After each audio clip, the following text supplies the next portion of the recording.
Welcome back to Just Giants with Grump and the Cranky Fan, the best damn podcast for the best damn football team. I am your host, the Football Grump, and with me as always is Mike the Cranky Fan. Happy birthday, Grump! I wish we had a better present for you than the turd sandwich we were delivered last night. But here we are, another year older and another year further removed from the Giants ever being any good. It sucks. Well, it's one of those facts of life, as you get older, your birthday presents become, less and less glamorous. So, you start your birthday off coming with one of the more embarrassing losses in the last couple of years, I would say, but an understood one, I would say. Not one I had high expectations of winning. But then, as your birthday goes on for the day, you can see some changes being made within the Giants organization. So, all in all, a push, I guess. Depends on how you look at it, I guess. You said it was an embarrassing embarrassing loss yesterday, and to me, obviously, I'm trying to spend my vacation on the beach and relaxing and enjoying a Mai Tai or a pina colada. Instead, between the firings with the Gators and now this issue with Garrett, I've spent my entire vacation on my phone, following Twitter, responding to people and things. And it's not the most carefree vacation I was planning on. Yeah, I didn't expect to have two major firings like this. But I really feel like this loss, and again, we did lose to the Tampa Bay Bucks in a game that's the defending Super Bowl champs. Right, and it's also going to make Grump and I a little lighter in the wallet, too, from this with the rivalry game. But to me, the loss and the firing of Garrett, at least from Giants Twitter, we're going to get into a lot of this during the show, just shows me where this fan base is at. And I think that just the lack of understanding of what the major problems are at this team. I mean, people were, from the second the game was over until the time he was fired, were demanding Garrett. This is Garrett's fault, all Garrett's fault. This offense sucks because of Garrett. This team sucks because of Garrett. Their life sucked because of Garrett. And there was jubilation and glee. I heard the cheers 5,000 miles away from northern New Jersey when he got fired. But Jason Garrett's a symptom of a lot of diseases on this team. And things aren't miraculously going to get better next Sunday against Philly and the rest of this season. And I don't know. I think, as a fan base, we want red meat thrown to us. We want at least the perception of action happening.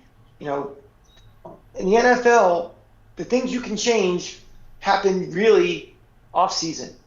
Draft, trades, free agency, things like that. You can't make major changes in the regular season. Your team is what it is. Injuries erode your team, but there's nothing you do to make it better. And to me, yeah, you can fire Jason Garrett, but, whether I think he's a scapegoat in this whole thing. I don't know if this is going to make the team. I'm not going to see any real improvements on this offense going forward the rest of this year until this roster is fortified and gets healthy. Okay, so I'm going to not interject at all and just kind of let you state your case here. So I'm just going to kind of dissect a couple of the things you said in there. Well, I just want to say one thing before you get started. I am not defending Jason Garrett. I'm not a Jason Garrett supporter. I'm not his brother. I could care less if he's the coach or not. I just think that everybody's thing about him is misguided. Okay, so like I said, I'm not going to interject my opinion into any of this yet. I'm just going to kind of ask you a bunch of questions about the things you said. So one of the things you said was that, well, I guess you were saying that the things that you can do for major changes for an organization mostly happens in the offseason. And I agree with that. That's kind of one of the reasons why when people were like, we need to fire Dave Gettleman right now, it's like, well, I mean, why now? It's not like, who cares? He's not really doing a whole lot. And, the arguments of like, oh, well, he's in charge of the trade deadline. It's like, well, I mean, if you don't want him to make a trade, you tell him we're not making that trade or whatever. If you're planning on firing him at the end of the year, you don't want him making trades, you can tell him that as the owner. That's fine. Well, the trade deadline's over. Well, now, I mean, like, in general, people were saying that in the middle of the season, and things like that. And I do. So to a certain extent, I do agree with that. But if you have resolved at this point now that you are definitely sure that Jason Garrett is not going to be your offensive coordinator next year, but you're not sure how much turnover there needs to be. I need to know, for instance, what there is to know about Daniel Jones, what there is to know about Andrew Thomas, Kenny Galladay. I mean, a $72 million wide receiver that's done jack shit for us. I think maybe, or I'm asking you, I guess, do you think that it's imperative to fire him now because you know he's not coming, but you don't want him back next year, but you want to know what you're doing with the rest of the roster? Because, I mean, we did 2 episodes ago, I did an episode with you and an episode with Victor Perez, looking at this roster and what the hell we're going to do next year with the cap situation the way it is. Would you say that if you were like, let's get him out of here, bring in somebody else, let's try running plays with maybe something else. I need plays run where I can view this roster and figure out what else needs to happen this offseason. Would you think that that's somewhat fair, or there's some credence to that a little bit? Well, it depends on why you're running the plays you're running right now. Okay. And I am going to be in the very staunch camp that the injury situation to this offensive line, the varying degrees of injury from the playmakers on this team, are either A, preventing this team from running their full playbook, or there's an over concern about the injury to the offensive line that they're being conservative on purpose to either get their quarterback killed or have multiple turnovers, bad field position, etc. So I don't necessarily see, I think you can, if you want to do the philosophy, let's see what we can do, you could still do that with Jason Garrett. You don't need somebody to come in. He's not going to have a whole different offense coming in. You can tweak what you're doing to say, well, we're not going to, wins and losses may not be important anymore as the rest of the season. Let's try little wrinkles to see things. But I think the evaluation of Daniel Jones, and this is going to be a big thing for mine, I've been fighting all day with people on Twitter. You cannot do an honest evaluation of Daniel Jones and what he is right now until you can protect him, you can keep him upright, you can keep him from throwing on his back foot because there's people up his ass every play. He has a running game he can work with. He has receivers that aren't injured or for whatever reason. So I don't buy that, what you're saying. Okay. Well, when you say, so you said that because of the injuries in the offensive line, and I think everybody in the Giants, any person on Twitter, any person in the stands for Giants fans, anybody who invests enough time in the Giants would all agree that the offensive line, the way it is not NFL standard, right? I mean, these are about 3 to 4 depth players, right? Do we think that at least? I believe that. But again, a lot of the people I was arguing with today are like, it is what it is. You have to scheme around it, and that's not the way it works. I don't agree with that, but. Of course, I mean, there is not a next man up mentality. You don't have 53 guys on the roster of equal experience, ability, talent, health, et cetera, where somebody goes down, well, next guy up, just do the same thing you do, or, oh, this guy's not quite as good on the way down. The talent gap between an NFL starter and an NFL backup is significant. And then when you have a starting baseline of starters this team has, it's not so good to begin with. And you're basically getting guys off the street. Guys like Nate Solder, the only reason they're on this team is because it's sunk cost. That's not the way it works. You can't just scheme around it. I mean, you can have a combination of Vince Lombardi and Bill Belichick and Nick Saban rolled into one. You can't out-scheme talent. So, no. Sorry, guys. No. That's so. When you say either the offensive line is too bad or there's an over concern that the offensive line is too bad, where do you think that over concern might be coming from? Do you think that's just Garrett? Do you think that's just Judge? Do you think how does that extend in your opinion? I think it's Judge. And I think this all goes back to the over conservatism of Joe Judge. I think I agree with that. Something and by extension, and I said this, we had a long podcast where I talked about what's wrong with this team and being a 21st century team. Joe Judge is who he is. Joe Judge was selected by Dave Gettleman and, by extension, by the ownership of this team. They like, the old guard of what being a New York Giant is. Defense, run the ball, pound the rock, cold weather, tough guys, hog mollies, all of that nonsense. So I think just out of a conservative nature of a guy like Judge, he does not want to put his defense in bad positions. He, has not fully embraced the analytics revolution of going for it on fourth down and not punting and all these different things like other coaches have. So I think that, major decisions are made by Joe Judge, and they are dictated to his coordinators on both sides of the ball. So when you say that, though, and I think I agree with you. I think Joe Judge is the one who looks at this roster every day on the field. He spends plenty of time with the offensive line. We know that. We know that much about him. He does spend time with the offensive line. It was the thing last year. He was very involved with Mark Colombo in meetings. That was what led to their rift and him ultimately being let go. But to me, where I think Joe Judge is with that is I do think that the plan of attack still is left to the offensive and defensive coordinators. I think he agrees with them on what the philosophy is going to be for the game, right? We have a problem here. How are we going to neutralize it? And I think he just I don't think it's a blanket approval of their plans, but I think he listens to their plans and either okays or not okays them. And I think that since the injuries, we've seen pretty much the same kind of plan in terms of how they were dealing with the injuries in the offensive line, right? I mean, it hasn't been too different from game to game. Mm-hmm. So, I mean, at the end of the day, in my opinion, what I think it is that Joe Judge is worried about a lack of a pass rusher on defense, and he is worried about, lack of 3 to 4/5 of an offensive line, But I think the game plan and execution comes down to Jason Garrett and Daniel Jones and the offensive roster. You know what I'm saying? I don't think he's on there no, we need to do this, more rollouts, and we're going to zone read this. I don't think he's that level of involved with the play design and calling for the game, right? No, I don't think so. But I do think he A-OKs the plans given to him by his coordinator. So I'm not absolving Joe Judge of anything here. I think he's on board with the philosophy, and I think he okays the game plans. Do you agree with that? I agree. Okay. I absolutely, yeah. This is not again, I think we've seen it 100,000 times for, college and NFL teams where it goes up the ladder on the scapegoat and who gets thrown to the wolves before the ultimate final change happens.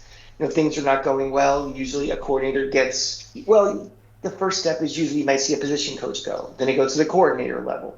Then, things are going bad. The head coach gets canned. Ultimately, enough poor decisions are made and poor hires, and the GM goes. So I think this is the first step, and ultimately what's going to happen. We all feel there's going to be some major change in this offseason, and I think with this, the Giant fan base is very vocal and very loud. Twitter was erupting today, and that's just a small segment of the overall Giant fan base. I can only imagine what the fan was like today. I can imagine what the letters to the editor are. I can imagine the letters that Ron in Section 124 is writing to the mayors as we speak. I mean, they are not tone deaf. They hear the noise, and a way to throw some red meat at the fan base, even if it's for a couple of weeks, is to, it's like Pontius Pilate. The crowd wanted Barbaras dead. They wanted him released. Kill Jesus. So that's he did what the crowd wanted. And I think that's kind of what they're doing right now. Sorry to go biblical on you, but No, I think I agree with. I do think that there's a percentage of this is throwing a bone to the fan base. I think, but it's not just the fan base. I mean, look. It's a bone to the media too, even because it's a lot of the media. I mean, it's former players. We saw Des Bryant immediately call out the only coach in his career. And I hate Des Bryant, and I don't want to give too much credence to him trying to just make a name for himself on Twitter or whatever. He's just a loudmouth in general, and I don't think he's too intelligent either. But I think there's some level of something to it that the most successful he's ever been was under this coach, and he's still calling him out. I mean, it's still, like I said, it's not just Twitter, and so yeah. But can Des Bryant tell me the exact depth chart right now of the Giants? Can you tell me things like that? No, and he wasn't that specific either. He's saying it as a fan. He's saying it as somebody who probably watched the Manning cast, who listens to that jackass Louis Riddick just ramble on and on. I mean, the guy had a chubby in his pants watching this team be unsuccessful. So again, narratives are formed by what you hear, and if you're not if you're not a super Giant fan, if you're not one who, not just besides reading the New York Daily News, reads all the blogs and listens to all the podcasts and is a knowledgeable, intelligent fan, you're not going to you're going to only hear the high level headlines. Yeah, so but I don't care what he says. That's fine, but I mean, like I said, my bigger point was that it's not just the dialed in and enraged Giants fan that's saying this. I mean, it's Brian Baldinger. You know what I mean? They're sheep. I don't. No. I don't think Brian Baldinger's a sheep. Come on, that's. He's more than media, though. He is the most X's and O's guy there is. I mean, okay. So are you referring to the one clip that was going around all day today of the one play where Daniel Jones was throwing off his back foot and throwing into where three guys are in the exact same spot? Absolutely not, because to be honest, I was actually not on Twitter at all today. I mean, I literally didn't even play with my phone until I got home from the gym at like 6:30. So I actually don't know what you're talking about. I just mean in general for a stretch of time now, Brian Baldinger has been, and whatever you're talking about sounds like BS. I mean, I wouldn't refer to something like that. I mean, come on. There was just to keep you updated. I'm sure most of you people have saw it today. There was one X's and O's thing that went around. It was the play where Jones threw the pick, that horrible pick in the middle of the field. It was an all 22 view looking down. Jones is tremendous amount of pressure on him. Off his back foot, just launches him over the middle, and there's like three receivers right there bunched up with 4 or 5. I remember the play. Yeah. And it's kind of like, you see, this is an example of the joke that's this offense. And it's like, do you think that a play was seriously run up by Jason Garrett to say, okay, you three guys stand right here, and Daniel Jones, I want you to, off your back foot, throw across the middle? No. I mean, you can scheme all you want. It all comes down to execution. It comes down to knowing your assignments. It comes down to executing your blocks, being in the right place. If somebody makes a mistake, that's not on Jason Garrett. That's on the players. And I think too often fans look at coaches as like controlling robots or chess pieces on a chessboard where they're just moving things around. And if, you get jumped, it's, well, that, you didn't play that play right. Players got to play too. And to use that play is just like, well, that's the Jason Garrett offense, or that's why Daniel Jones sucks. Are we going to do that analysis on all 70 offensive plays in the game? Do you think they're all like that? I don't think so. Okay, all right. And that's absolutely fair. So you were saying, so let's just stick with the offense and let's just list out in no particular order things that need to change to make this offense better. And be specific. Like you're saying players got to play right. I'll start us off, right? Okay. Wait a minute. Are you talking about to make us better for next week, or no, about in general, in any stretch of time? In order to be better, these things need to change, right? And I'll start us off. I'm not giving Daniel Jones any passes. I mean, Daniel Jones has consistently this year looked good. He's gotten better from year to year now, I can say definitively, in a lot of different ways, but he is still not executing as well as he should be. He had a couple of missed throws that were called out, and I didn't want to. Slight sidebar, I did actually watch the Manning cast this time. I had the original cast on. I didn't want to watch the Manning cast for a game I actually cared about, and especially not one with Kevin Hart. But within about 30 seconds, I was getting frustrated as all hell with those jackals, and I had to do it. I was like, let me just try and do it. They're easier to tune out, and it's because like the game noise isn't like there's dead air sometimes. It's really not that bad when the guest isn't annoying. Anyway, Peyton Manning called out one where Daniel Jones just didn't wait for the play to develop. There was an open guy in the end zone, and he saw it too late, and then he just kind of overthrew Tony off to the side, whatever. I mean, I'll say it right now, Daniel Jones needs to start executing a little bit better. Right? Okay, so that's one thing that needs to happen for this offense. What else we got? The offensive line? Can we go back and forth? Like we'd say one Sure, thing? Yeah, go ahead, jump right in. All right. I mean, the biggest thing to me is the health of this offensive line and then upgrading the talent on the offensive line. I mean, I saw a quarterback that was running for his life the majority of the game. I saw a quarterback who was rattled. I saw a quarterback that, quite frankly, I called for late third quarter should have been probably benched. I agree. And not because he was playing so badly, is because, I don't like to use the Sam Darnold thing, but he was starting to see ghosts. He really was. You can tell he was completely rattled. And I mean, it's not even that he was rattled so much as that the team was so one-dimensional at that point. Tampa Bay was just hitting him, Well, that's kind of going to my point about the offensive line, the health of it, where we can't run the ball. Why can't we run the ball? There's nowhere to run. Okay, hang on. We can't have a consistent intermediate to deep pass game. Why? There's not enough time consistently to throw. You can't count on it. So that to me is issue one with this offense. And I think that predicates the play calling off of that. I think you have to kind of scrap things away from your playbook when you can't execute things. Now, when you say offensive line, is there anybody in particular you want to, do you want to point to a specific position or player? I mean, you don't have to. I'm just asking. Well, right. Oh, I will. And I said it. I called it. Will Hernandez is getting a bowel emptying fart for me for this game. Oof, that was graphic. He was atrocious. He has been atrocious. He's regressed now for a couple of years. I mean, an offensive line that has guys like Nate Solder have to play. You're missing Andrew Thomas, who's the cornerstone of your offensive line, misses a nice chunk of the season.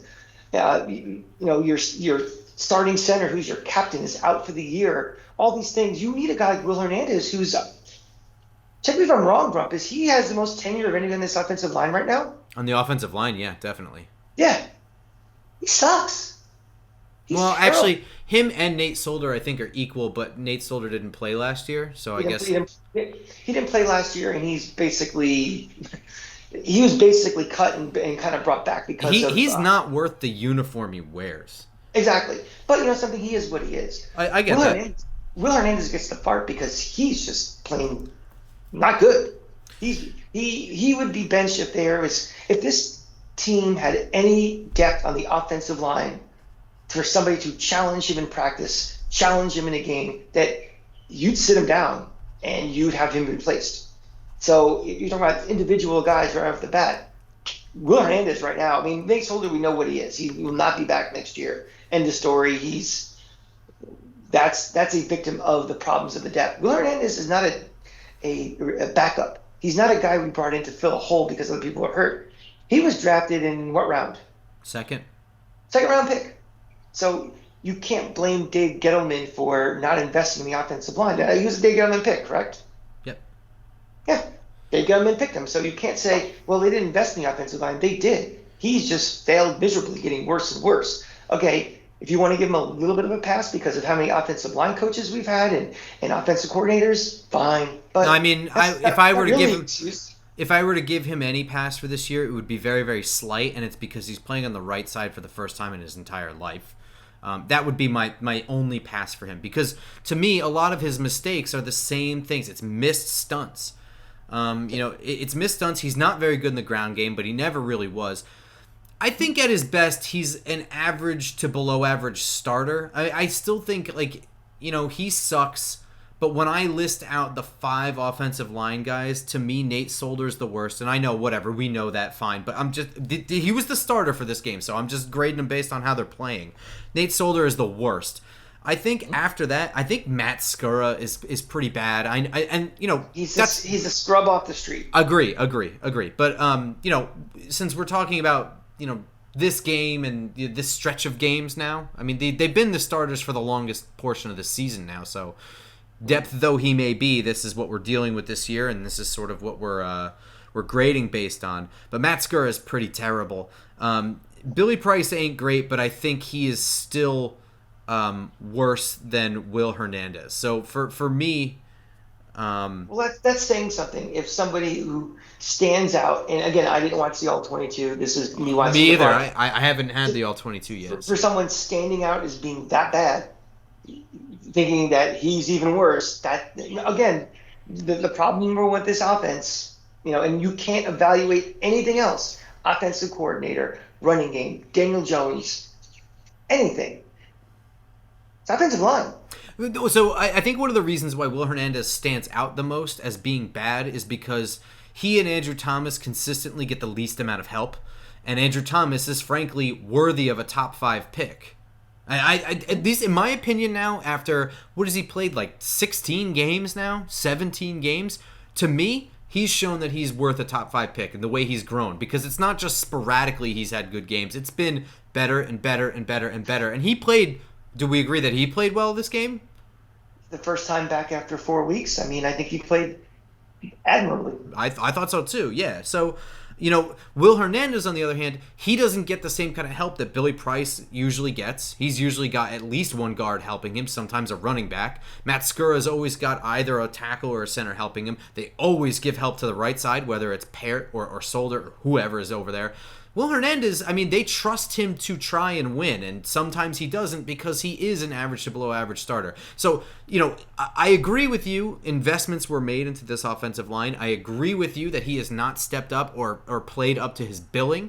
But I also think that the reason that he stands out more than these 3 other scrap heap players, and they are Nate Solder, Matt Skura, Billy Price, those guys should all be backups or retired. It's simply because he's put out on an island often enough, but that's not an excuse. But just to offer some context to my own opinion.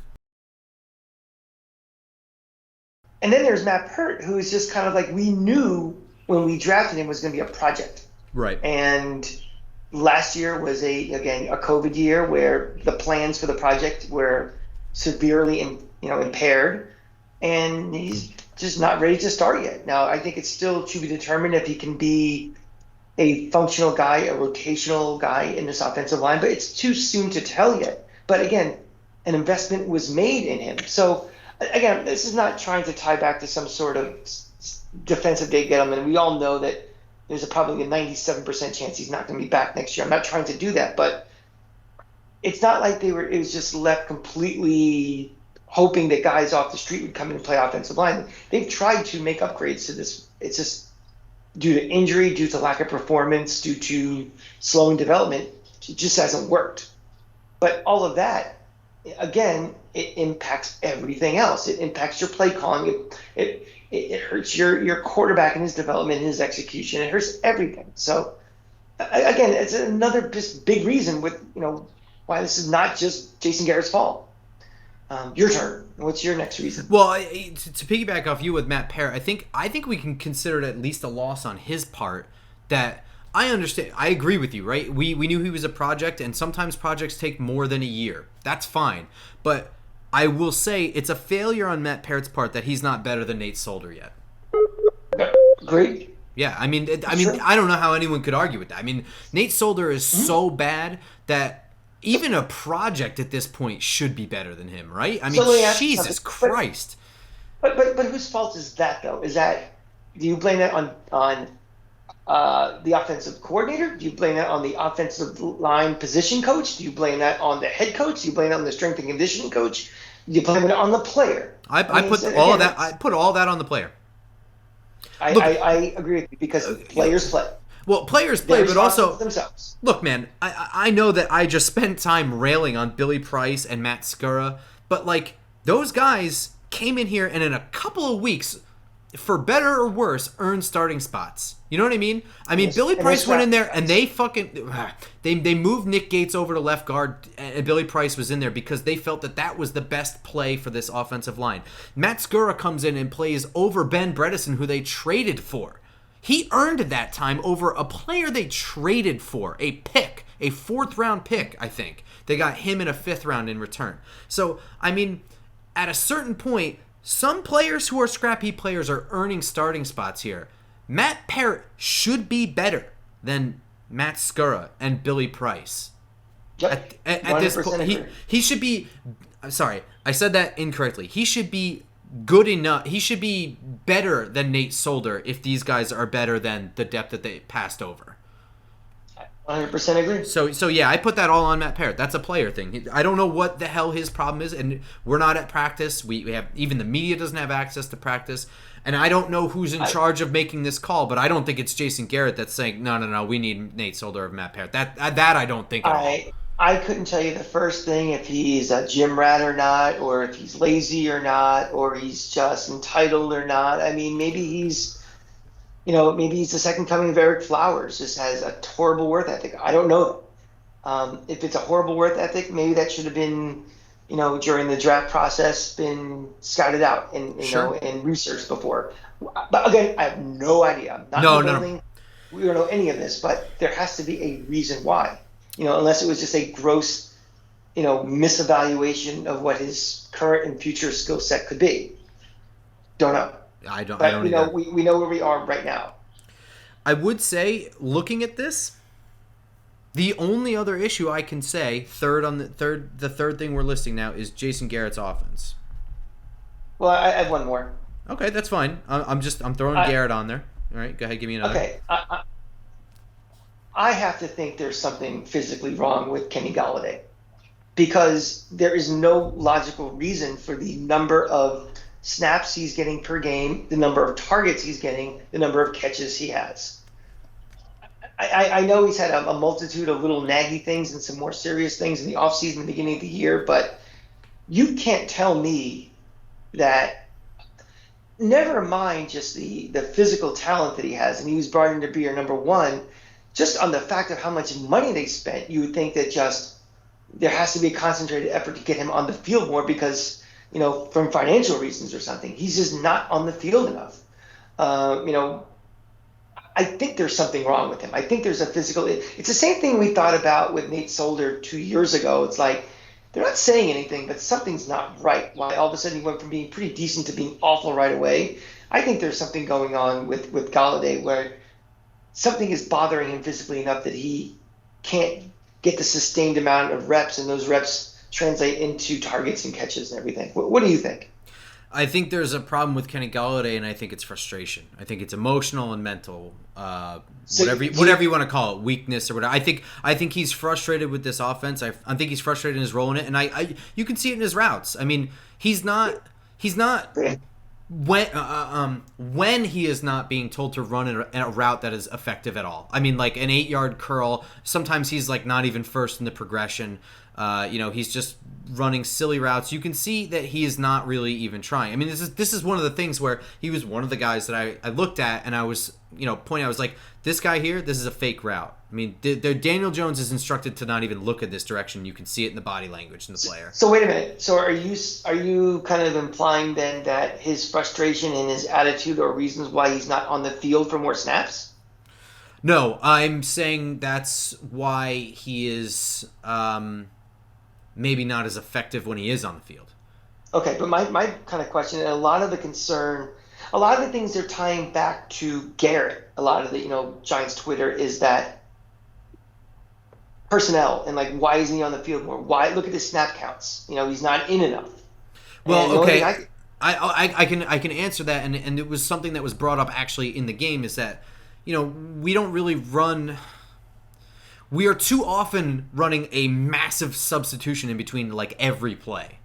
And it's just something that a lot of teams don't do. I mean, you get like a 6-yard gain and then we're subbing out a million players. And I mean, a lot of teams kind of run with one personnel when things are working. And you see a lot of substitutions in between things. I do think that there is some level of physicality and things that are nagging with him. I don't think that there's 0% what you said is true. That I don't think at all. But I think that if his heart were more into, I think he honestly hates the offense and his role in it, and I think that he would play through a lot of stuff if he felt that it was worth it. Does that make sense? And I'm not saying I agree with that philosophy. I'm saying what I think. That really concerns me because then you have Odell Beckham the third, Yeah, who's never going to be happy. I understand that concern. Yeah. Yeah, and that's something that probably should have been vetted more during the free agent, evaluation process. Well, okay, and I agree with that, but I also think that I don't understand why they chased after this guy if this was how they wanted to use him. I mean, I just don't get it. Well, we will have plenty of time to discuss the downfall of David Gettleman on a later show. Yeah, that's true. All right, so now that those are our issues, right? We have Daniel Jones needs to execute better. The offensive line is terrible, but also because they're hurt. Jason Garrett's offensive game playing game. Oh my gosh.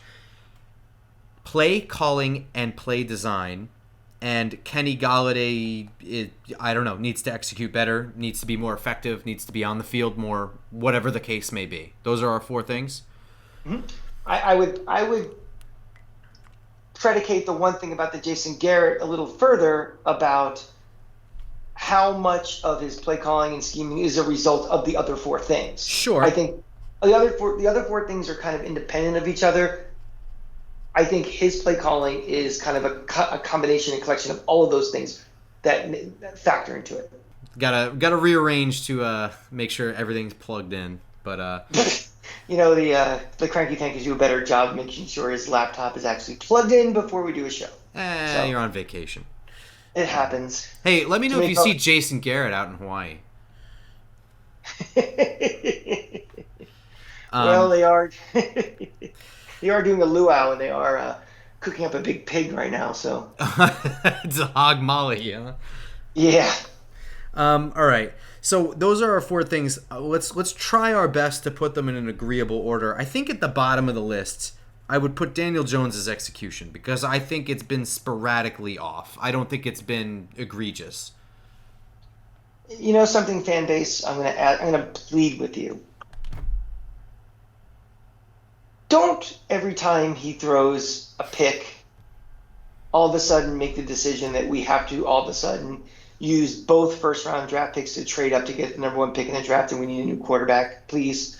I want you to go through and look at all other 31 starting quarterbacks in this league and tell me if they threw a pick last Sunday, if they threw 2 picks last Sunday, if they overthrew somebody, if they fumbled. They do all of these things. I mean, the guy went through weeks without having any sort of turnover. He had some bad throws. He didn't have a good game. I'll admit it. You say what you want about the offensive line and all this and that. He also did not play well. But I've said this several weeks back that I'm done with this constant week-by-week evaluation. Is he our quarterback or not? Are we going to draft or not? He had a bad game. Mm-hmm. I mean, it wasn't that long ago. We both agreed that it was time to start looking at him as a quarterback and grade him as a quarterback. Yeah. Not as a rookie or whatever. I mean, we both decided that he had played well enough and we had seen enough of him that he can be just treated as a quarterback now. And that was also, like 3 or 4 weeks ago. And if you think that, as we do to the offensive line, pass rusher, linebacker, all of these things are major concerns for this team, that need to be addressed, and they're very expensive on the open market. They need to be addressed through the draft. Quarterback is not the problem. We're going to take one of those valuable first-round picks and spend again, especially when we have a quarterback for another at least 2 years is relatively cheap. And just the replacement cost might be pretty expensive. So, you guys, just, if he has a bad game, he has a bad game. I think the evaluation period, let's see how he looks with you guys want another offensive coordinator. You're going to get one. You want another head coach. You want another head coach. You're probably going to get one. You want another general manager who's going to get more pieces, to work with. You're probably going to get one of those too. Then we can make those calls about him. But for right now, he's the quarterback and he's doing the best he can. And, that's just the way it goes for right now. Above Daniel Jones, I would put Kenny Galladay. And the reason why is because I think some of it is obstinance on his part. That's controllable on his part. We also have enough weapons too on the outside that I'm not overly concerned about it. It's been unfortunate this year that we've had varying combinations of injuries. Where we haven't had at one time this year. I don't think we haven't had Galladay, Tony, Shepard, Ingram. Everybody. Barkley. You name it. All healthy at the same time and having these weapons out there. So getting his head on right and getting his health right, if he's got a physical nagging thing, is important, but that's a small piece of the pot as well. At number 2, I'm actually going to say Garrett. I'm going to put Garrett at number 2. But I think it's a little disingenuous. We have these listed as, 1, 2, 3, 4. So obviously I'm saying O-line first.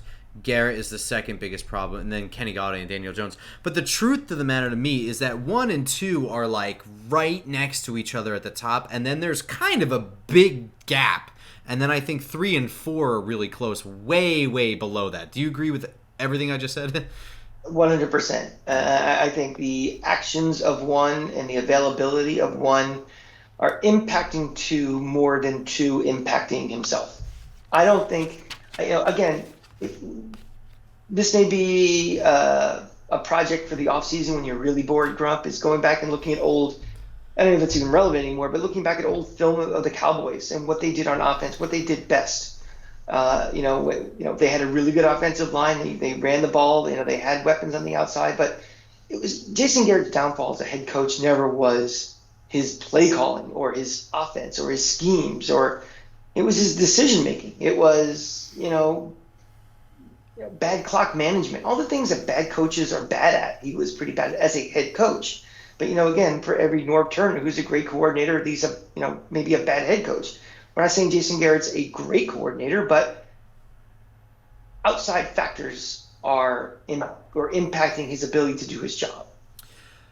I guess. I just don't know how many offenses around the league require everything around them to be perfect in order to work. I mean, you go to Dallas and you have a great offensive line. You've had a history of really good running backs there. You had, between Dak Prescott and Tony Romo, nobody there is a slouch. Tony Romo might be one of the most underappreciated quarterbacks, I think, since the year 2000, right? Yeah, but also, for the majority of Jason Garrett's career, he had a Tony Romo in his prime. That's my point. That's my point. Yeah, I mean, he also had... I'm saying everything for Garrett's success in Dallas was because... all the good things that came from Dallas's offense when he was there, I mean, they really had a really good offensive roster. That's right. That's my whole point. It's not Jason Garrett just can't scheme or can't play call. I mean, is it possible for him to scheme when his roster isn't perfect? Is my question. Because I think every other coordinator around the league has to overcome some level of deficiency.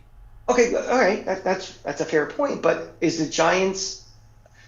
The issues at offensive line, the issues that Saquon Barkley has missed a good percentage of the games that Jason Garrett was the offensive coordinator. The fact that we've never been really healthy, on the outside. We've had guys off the street at wide receiver last year, all these different things. So I don't think it's a question of not being perfect, it's being good enough. And I don't think we've ever been really good enough for him. Where he's constantly behind the eight ball and being defensive and as an offensive coordinator. Yeah, I mean, I guess.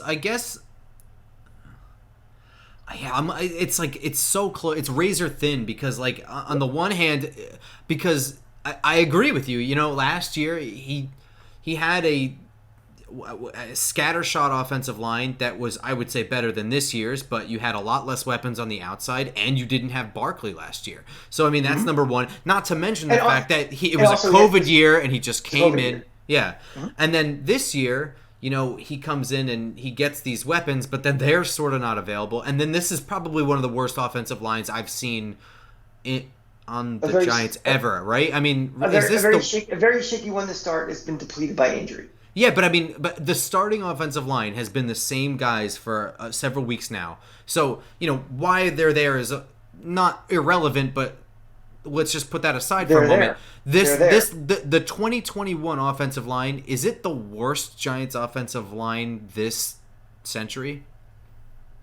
I was debating with somebody on Twitter, and I apologize if I don't remember who you were, but they were saying the one in 2018 was worse. And I was like, he's like what Mike Remmers was playing, and Solder was on the left side. Right. And I was like, yeah, but those were starters. They may have been playing well, but they were starters. This is bad because these aren't even starters who are playing, and they're playing worse. I mean, I'm not going to sit here and say that Mike Remmers is good or great, but he did play in a Super Bowl not that long ago. Would 2018 Remmers start on this line right now? Oh, yes. Okay, so it's not worse. I mean, well, he's not the downgrade, I would say, but I'm trying Right, to right. remember. 2018 is when we had Patrick Omame, but then they junked him halfway through the year, and I'm trying to remember Solar who. wasn't bad that first year because remember in 2019 it was like, what's wrong with this guy? We thought, remember we were speculating, we thought he was hurt Mm-hmm. for a lot of the season. I mean, 2018 was fine. Yeah, I mean, it was like average to below. I mean, it was respectable at least. It was. Lapio was the center who was all right. I mean, Who was the not center? Why don't I remember? John Lapio. Oh, right. Yes. Gator. Yeah, yeah. I mean, he I wasn't. would say John Halapio is well, he's probably about on par with Billy Price, but he's better, I think, at run blocking than Billy Price. hmm I don't remember So who replaced Omame at right guard. Oh, that was DJ. Was that when we got DJ Fluker in the middle of the year for like a I, minute, be- I believe so. or Yeah. was that 17? I don't know. I don't know. I mean, those are pretty bad, but I don't. Yeah, I agree with you. I think this one is worse. Those are NFL starters. We have guys playing right now. They're not NFL starters. Yeah, I agree with you. Yeah. So here's the thing. Here's where I think you and I differ on Garrett. I agree that he has an extra challenge that's a little unfair because this is one of the worst offensive lines I've ever seen. And on top of that, you have a quarterback who is. Has had one of the hardest roads to development. Of any Yeah, I mean, quarterback he in just recent hasn't times. had a shot to friggin' develop yet. So it's not like Remember, you don't have an let- ace back there that's. Even let's Eli let's Manning do is good enough at manipulating the pocket and moving safeties and getting rid of the ball fast. I mean, you have at least a veteran back there that has some experience. let's do a quick timeline of Daniel Jones' career. He's drafted 6. Mm-hmm. He wasn't prepared that off season in that rookie year. The plan was Eli Manning was going to be the starter. Right. So he did not get the full first team reps all off season, all preseason. Correct. They decide to bench Eli after week 2. They throw him into the fire basically in week 2. So he plays the rest of that rookie year. Coach gets fired. So they bring in a second, they bring in a new head coach, a second offensive coordinator in 2 years. COVID year. Mm-hmm. You can't even be in the same building with the guy for most of the season. They finally get the season started. He's not prepared to go out there really to play. Trying to learn a new offense altogether. Saquon Barkley, who the offense is primarily built around, out for the year. Receivers hurt left and right. You're down to guys who are grocery baggers that are wide receivers. Year 3, it's his worst offensive line we've seen in years. Injuries, all the injuries to all the skill position guys. Barkley's hurt again. And he it still looks like the best he's looked this year, right? They fired the coordinator. So now they're working on his 3rd offensive coordinator in since he started and on the fly. So they may take a lot of the principles and a lot of the plays, but it's going to be different. And it's going to be all different again next year when we get a new, most likely, offensive coordinator, possibly a new coach, a new general manager, and a whole new, roster where guys, some guys may be gone due to salary cap hits and things. So he has had the hardest road possible for development of possibly any quarterback in recent memory for any team. So here, like I was saying, here's where I think we disagree on Garrett a little bit here. Well, not even a little bit. This is the thing here. So I agree, the offensive line stinks, and they have to come up with a way. And I thought I saw maybe a way that the offense could do something here. I mean, you've got a weakness a little bit up the middle. You've definitely got a crappy secondary. And so I think a lot of the frustration here from Giants fans is that not just that the offense didn't look good, is that there was opportunity here, and it didn't happen. And so immediately there's frustration because why didn't happen, right? So we just went through four reasons why this offense. But, you say we can't run the ball. Last night we ran the ball around 10 times total. And I understand some of that is because by the fourth quarter, running the ball is useless. But Barkley ran 6 times for 25 yards. Booker ran 3 times for 15 yards. We simply didn't try to run this game. That's true. I'm going to be honest with you. And that right there, that's game plan. Because what did I say? Run the ball up the middle. Vita Vea is out. This is how you got to do it. and I understand that Booker is hurt and Barkley is more of the shifty guy and, whatever. But I said, like, forget the outside runs. That's not going to work for us here. We got to get up the middle and then try and get those linebackers to suck up on play action or something so you can hit stuff behind them. We didn't try to run the ball in this game. I'm going to say that right off the bat. Now, I did my best to chart these quickly before we did the show. Because, I wasn't prepared for Jason Garrett to be fired last night. I guess I should have been, but so I kind of ran through it. Here are traditional dropbacks. So no gimmicky.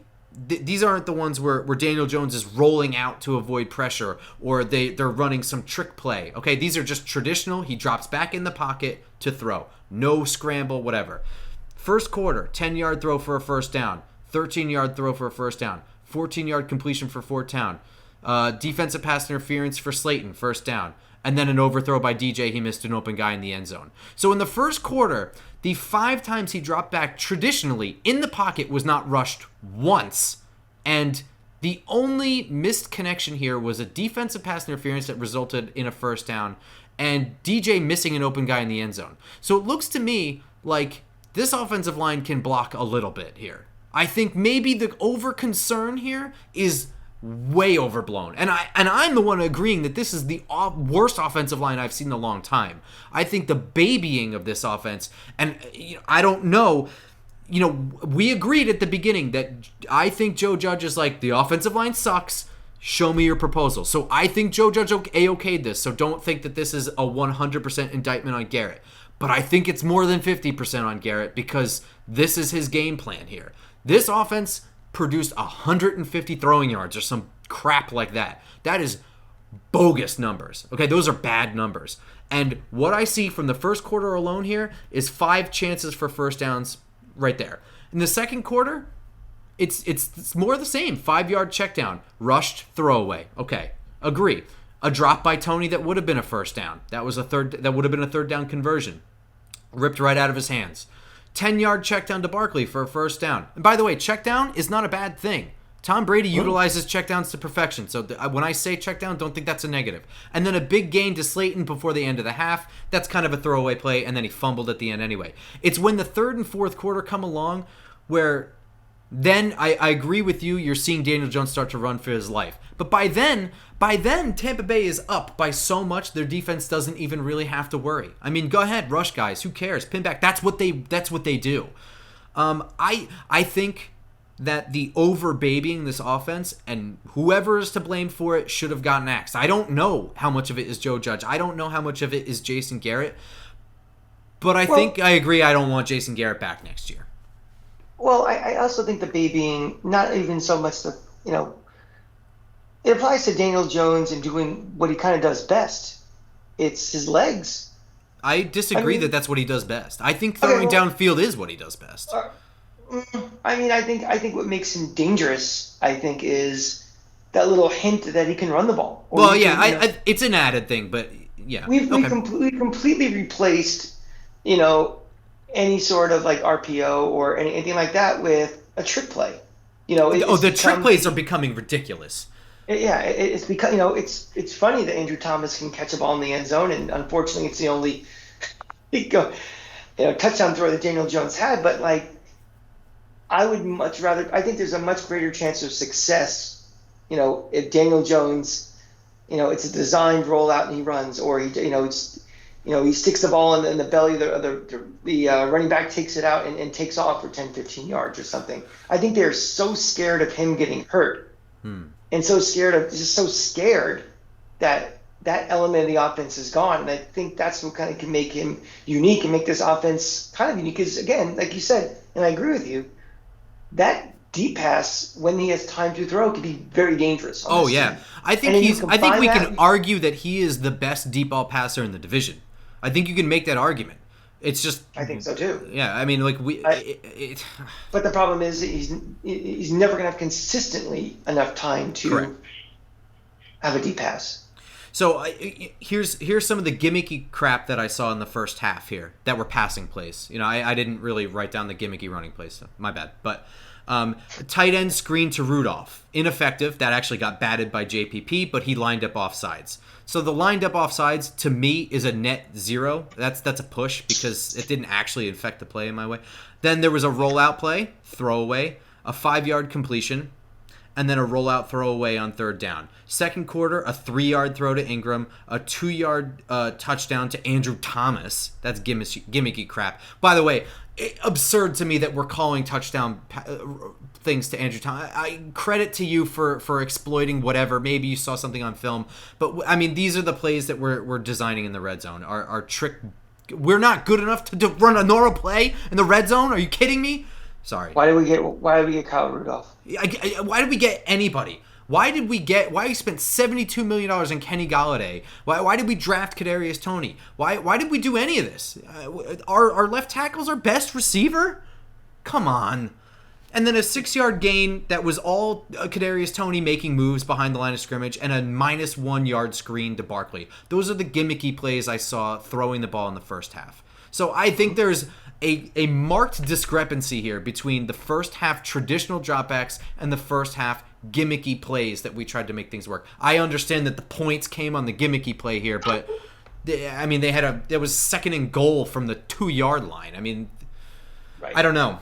I'm okay with it. I'm okay with the Jason Garrett firing. I'm only ecstatic about it not because of the effect it'll have on 2021, only because I know for sure now that he is not here for 2022. And I think that's fair. If you're happy that he's not here for 2022, then that's fine. If you are happy with this because you know now that the offense is going to look completely different next week, well, I've got some bad news for you because I don't think it's going to change all that much.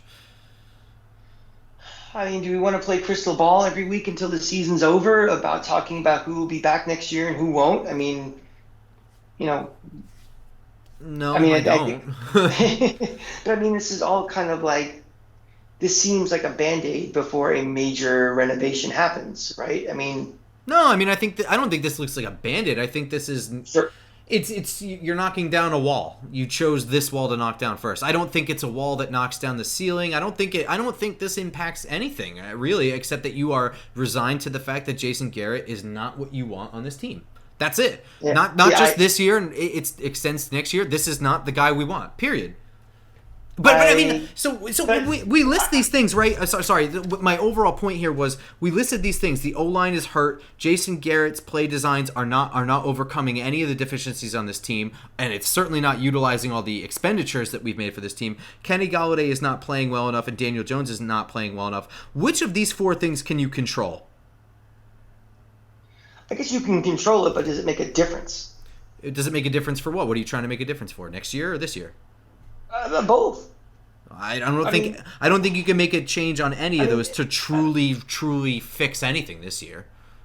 Well, this year is this year. I think this year is shot, but for next year, again, we're trying to, in the same token, we're trying to evaluate Daniel Jones. Let's give him a healthy offensive line. Let's give him, most, if not all, of his weapons.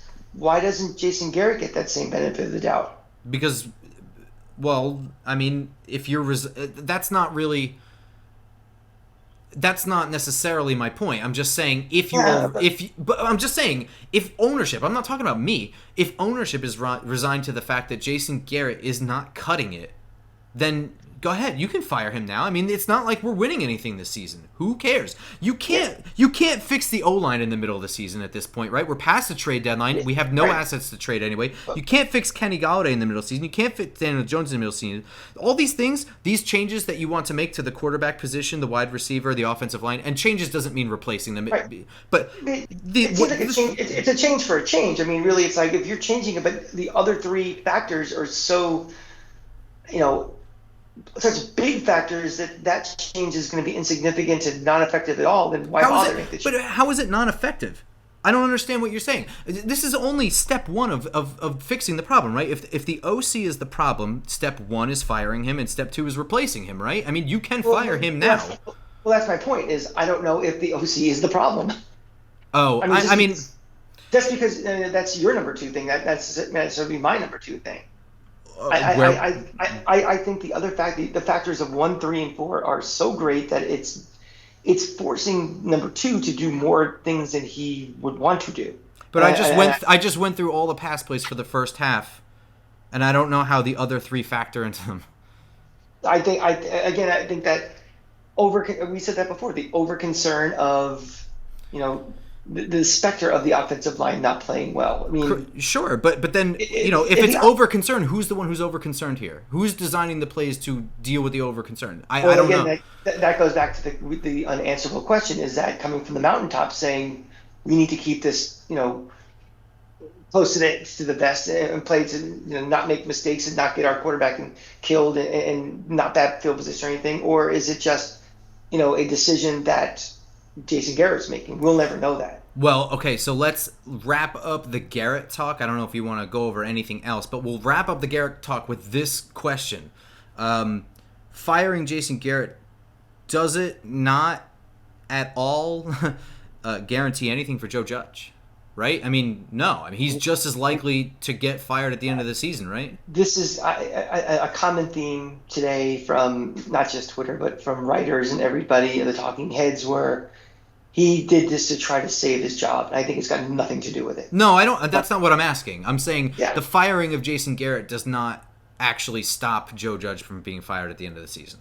That's what I'm saying. Right, that's exactly what I'm saying. And the answer to that is no. That's absolutely not. Because the odds of significant improvement from the offensive coordinator piece of the problem is not going to be there enough to say, oh, he's a good coach and let's keep him. And I think the decision, whether Joe Judge, fair or not to Joe Judge, the decision to keep Joe Judge or not is going to lie in the next GM, who might just want to go in a different direction, regardless if we, win our last 5 games or not.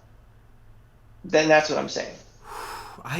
Whether we win the last 5 games or not, I don't know about, I don't think it predicates necessarily entirely on the outcome. I mean, if they win the next 5 games and they're scrappy, whatever, but if we see a huge change in the productivity of our players or whatever, and like I said, I'm not saying a change in the offense or the philosophy. If we just see things differently, if suddenly we're scoring points, I mean, it does kind of appear that the problem was somewhat resolved. I mean, I'm not going to say that whether we win or not. I mean, if we start putting up 30 points consistently for the end of this year, I would say there's at least some chance that Joe Judge is back.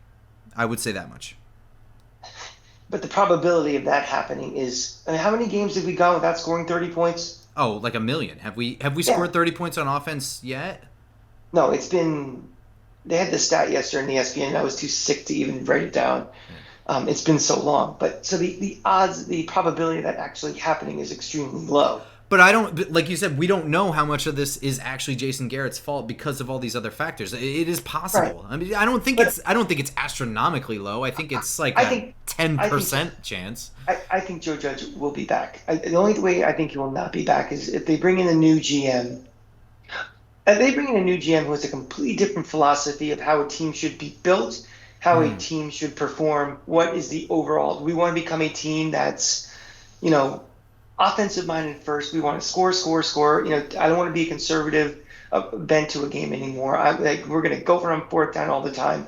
We're going to go for 2 all the time. That type of completely different mindset than what Joe Judge has now. And if they have a meeting and it's like, I don't believe in this, kind of like in Moneyball, is Art Howe is like, why are you forcing me to do this? I'll quit if I have to, pay out my contract. It might be something like that. But barring, and again, this all starts at the very top. We're not talking about who the new GM is. Let's go up to the mayors. The mayors are conservative in nature. They don't like change. There's been a bunch of bunch of head coaching changes in the last 10 years, but they don't like to do this. I don't think the next GM, my personal opinion, what they will do, not what I want, is they're going to get someone in a similar mold of what Dave Gettleman's philosophy is. Maybe a little younger, but at the end of the day, closer to the vest than what you're seeing in some of the modern offenses in this league. So I think Joe Judge will survive a GM change. and it'll be up to him, but that'll be like a warning to him, like we got to turn this thing around. But I don't think, getting back to the whole point of this, I don't think this firing has got anything to do with Joe Judge as far as saving his job, buying him time. I really don't think so. Yeah, I think I agree with everything you said. I think the only thing I'm not as sure of as you seem to be is that they're going to bring in a similar. You seem a lot more sure than I am that they're going to bring a similar GM, a GM with a similar philosophy to Dave Gettleman, as whatever. And the reason I say that is because Dave Gettleman was the antithesis of Jerry Reese. He was very much came in there as like, we're gonna run the ball, we're gonna get Hog Mollies in here, we're gonna fix this offensive line that you let go to shit for the last 10 years.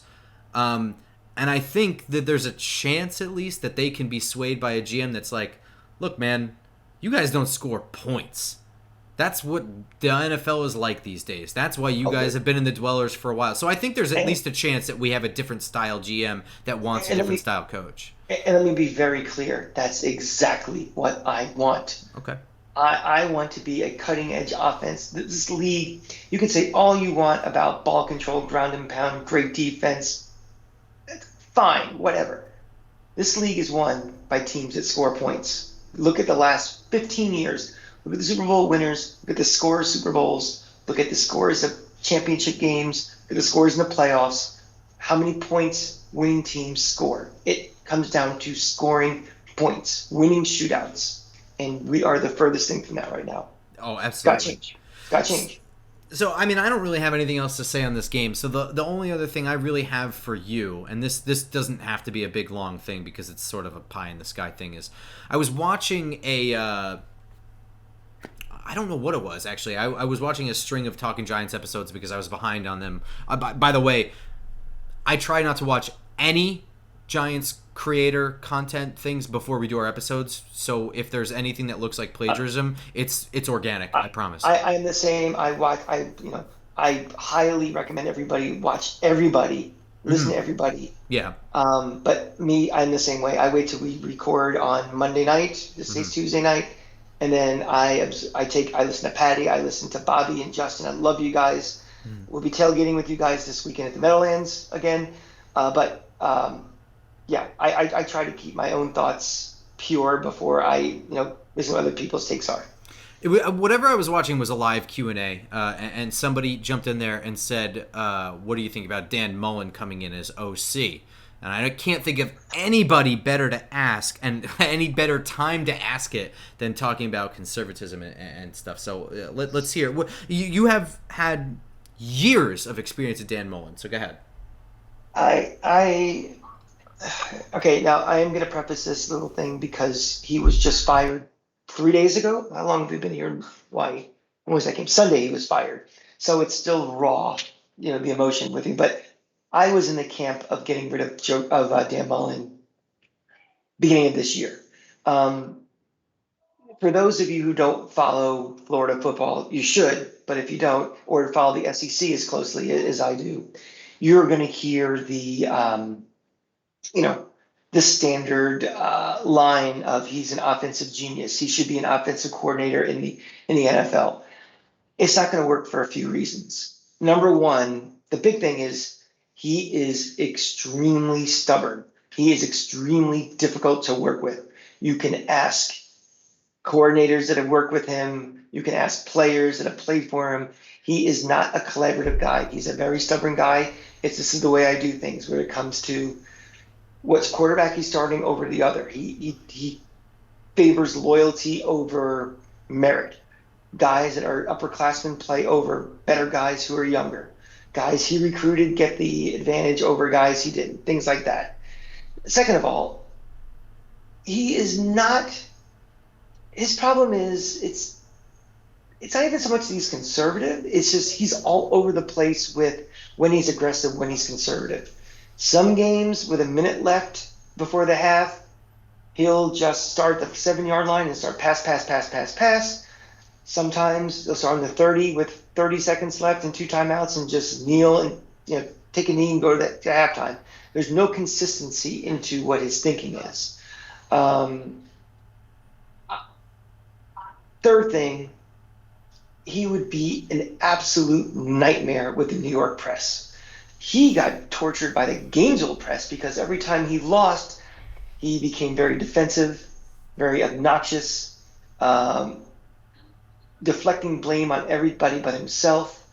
And that's the Gainesville press corps, which is, not as nearly as big as what it is for the New York media. So, and I get it that coordinators aren't, up to the media as much as the head coach is, but he's very cringeworthy, and he would not handle a real grilling by a national media and the New York media. So I wouldn't touch him with a 10-foot pole for this job, or honestly any other job in the NFL. No, out. No way. Wow. Okay. I'd take your word for it. I'm not going to try and fight you on any of that. So, I mean, okay. So, this was brutal. This was our biggest out of division rival, and it went poorly. And we are getting ready to face my biggest in division rival. I cannot stand playing the Eagles, and we are hosting the Eagles on Sunday. So we're going to have a preview episode. I don't know. Are you flying? Are we going to be able to do it at our normal schedule, I think? This might be a solo episode for you because I'm actually flying Thanksgiving night on that heavily traveled Maui to Gainesville route, going through LA and Atlanta to get to Gainesville for the Florida State game Saturday at noon, and then a 6 a.m. flight to get to the Meadowlands to tailgate Sunday morning. So I honestly don't know when I'm going to be available. We might figure out something, Grump. We'll be in touch. It might be an audio-only show. It might be me videoing with my iPhone. We'll figure something out, but I can't tell you guys where or when, but we'll try to do something. Well, rest assured that there will be a Just Giants episode previewing the upcoming matchup with the Eagles. The only way to find out when is to either subscribe to the YouTube channel or follow us on Twitter. I'm at @football_grump. He's at the Cranky Fan, and the podcast is his own Twitter account. It's at JustGiantsPod. And and by the way, I know Grump was kind of out of pocket today, but I actually had a really good time engaging with a lot of people today, probably more than I ever have, talking about, the Giants and things, and lots of good conversations. Only one person called me a dick. Only one person who has 3 followers said nobody listens to this podcast. So, screw him. But seriously, if you do like the podcast, and you do like the YouTube show, can you please give us a 5-star rating and a nice review? Click the like button on YouTube. Tell us that you like us. Tell us you don't hate us that much. Anything. Which we're really trying to build an audience so we can do more exciting things for you guys. So I wish we could talk under better circumstances, but we're a support group. We're here for each other, Giant fans. That's right. And the next session is upcoming. So be sure to follow us, and we'll see you guys next time. Go Giants. Go Giants.